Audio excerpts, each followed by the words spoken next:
Hello. I wanted to do a quick lesson about how to make your dominant seventh chords a little bit more interesting. This was something that I was messing around with last night and this morning, and it's just on my mind right now, and I wanted to share what I'm working on. So let's say we're in the key of E flat, and you're playing a 2-5-1. So we have F minor 7, B flat 7, E major 7, right? So what we're going to be talking about is how to make this dominant seventh chord, how to add more color to it, and how to think about it in different ways. So a common way that a lot of people will spice this up is by turning the B flat 7 into like this suspended chord, right? We hear this in a lot of R&B music, there's a lot of soul music, and we hear it in jazz a lot too. So what's going on here? We have an A flat triad with a B flat in the bass. So in the key of E flat, A flat is the 4 chord, E flat, F, G, A flat, and the 5 chord is B flat, right? So we have the 4 chord over the 5 chord's bass note. So we hear this a lot, but what else can we do, right?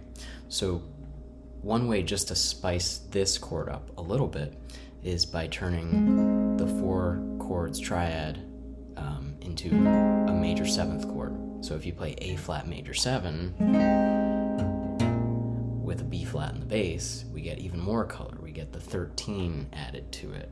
So now we have flat 7, 9, 11, and 13, all these beautiful colors.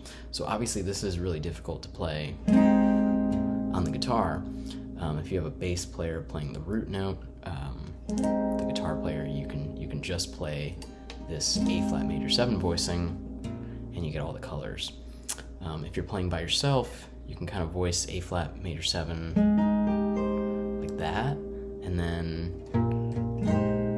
you get, if you skip the A string with your picking hand, you get that really beautiful forward sound. So a little bit of extra color, right? But that's not really the main thing I want to talk about.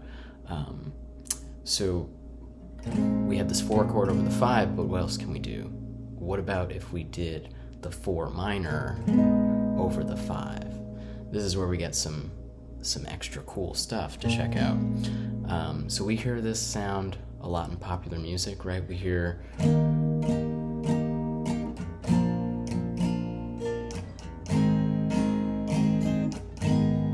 that 4 minor sound. So what if we use that over our 5 chord to get some more altered suspended sounds, right? So let's analyze this. So over the B flat, we have the root, the flat 7, the flat 9, and the 11. So the A flat major gave us a natural 9, and the A flat minor gives us a flattened 9. So we still have this suspended sound, but with this kind of darker tinge to it.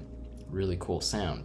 Now what if we added a note to it, right? So before we added the major 7 to this A flat chord, we're going to turn this A flat minor chord into a minor 6 chord. So really common voicing guitar players learn is A flat minor 6, like this, root 6, flat 3, 5, right? So what if we took this part of the voicing and just changed the root note from A flat to B flat?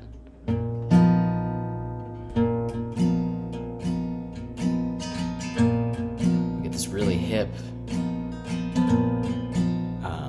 beautiful sound that's crunchy and eerie sounding. It's awesome, right? So let's hear this in context. So if we had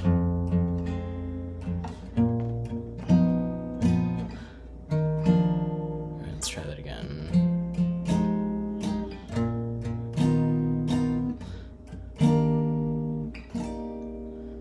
Right, so another good voicing is this one.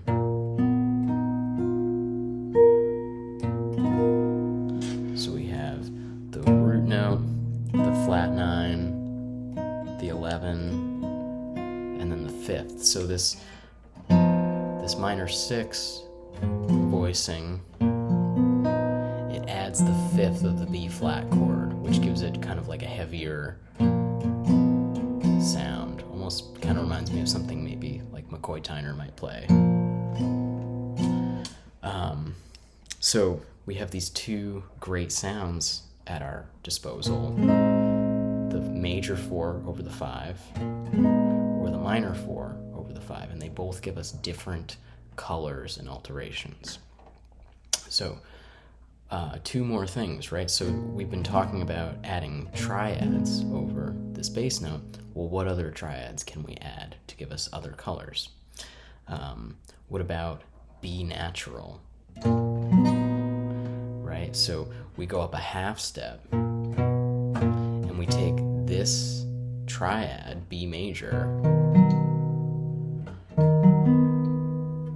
and we add it on top of this B flat bass note.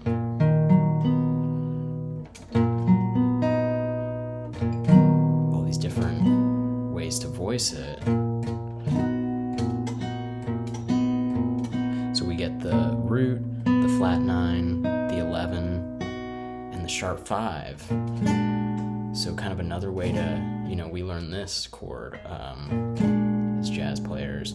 You could also, voice it like that when you have like a sharp 5 chord. Right? And notice that before we were doing A flat minor, B major and A flat minor, they're relative to each other, so they're almost the same chord. So they're very similar, but the one note gives us a slight difference. And then the last triad I want to talk about would be the tritone. So if we're playing a B flat chord, the tritone is going to be an E natural. So if we play an E triad, or we get this really crunchy sound, really kind of spooky sounding. This is really cool if you're just on like a static chord, like a static 5 chord, right? To go from maybe a B flat triad to an E triad.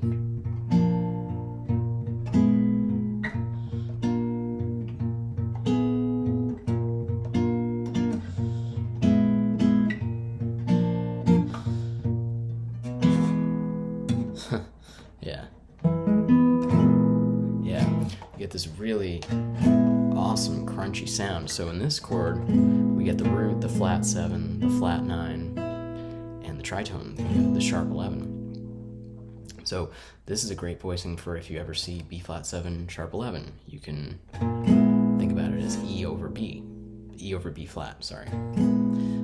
So to recap, we have these 4 different triads that we talked about. So in this 2-5-1 progression, on the 5 chord, we can do 4 over 5, minor 4 over 5. We can do the flat 6 over 5, which is that half step up, the B over B flat. And then we can do the tritone, which is E major over the B flat. So this can be applied to any tune that has like a 5-to-1 cadence, which is most of music, right? So it takes a long time to kind of digest all of this and get this under your fingers. I'm still going to be practicing this probably for years until it feels like really comfortable. But just making this connection and understanding that you have more colors and options under your fingers and different ways to think about it, instead of learning like a million different voicings, just understanding like what triads you can put on top of it and then finding different inversions of the triads. Like that's a really cool way to think about it. So yeah, I just wanted to share. That's something that I'm working on. So good luck and take care.